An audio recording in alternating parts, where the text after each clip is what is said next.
Hello everyone. A very good morning to all respected dignitaries, honorable guest speaker, teachers from all over globe, and my dear student friends.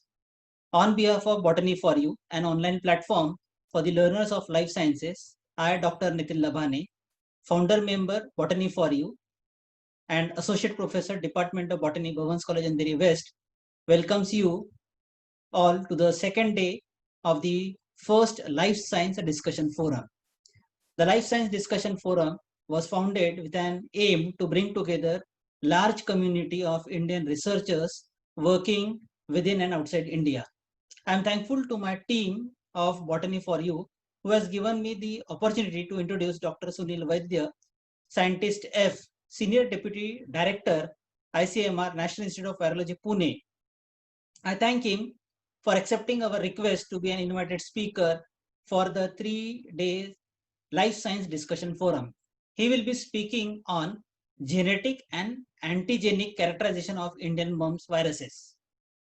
He did his BSc, MSc, and PhD from Dr. Babasaheb Ambedkar University, Aurangabad.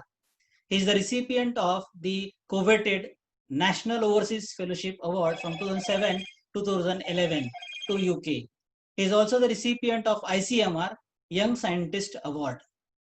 Before joining National Institute of Virology in 1998 as Scientist B, he worked as microbiologist from August 1995 to 1998 in Wokhad, Aurangabad. He has completed several research projects. He has completed 7 projects were carried out on hepatitis viruses. 15 projects were completed on measles, mumps, rubella, and chickenpox viruses. Altogether, 19 intramural and 3 extramural projects were handled by Dr. Sunil Vaidya.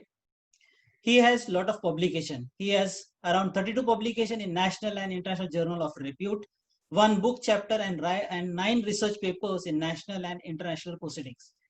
He has visited several countries and presented several papers in national and international seminar, symposium, workshops, and conferences. He has got more than 436 citations and H-index of 12. I welcome such a renowned and experienced scientist to share his expertise with the learners of life sciences. Wishing him all the very best for his future endeavors. I request Dr. Sunil Vaidya to address the forum. Thank you very much.